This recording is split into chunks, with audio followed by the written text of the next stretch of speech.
DXDC Radyoman Report. Umistandi ang kahimtang kaghapong adlaw sa unang adlaw sa pag-file sa Certificate of Candidacy sa Comelec District Office. Mas hapsay karong adlaw.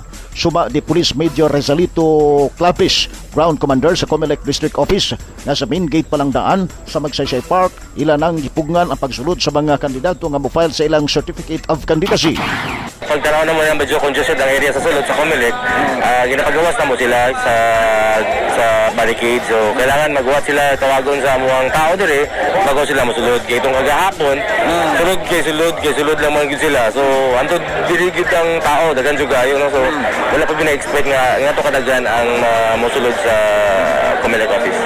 Matod ni Clapis nga ila usab nga gisuta kon kumpleto ang notaryadong dokumento nga gidala sa matag kandidato, ingon man ang walay COC dili na tugutan nga makasulod sa vicinity sa Comelec designated area sa tulo ka mga political district sa siyudad sa Davao.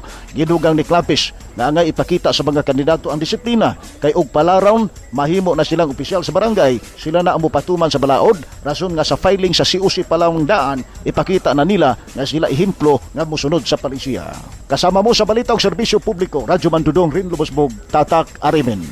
Tatak RMN.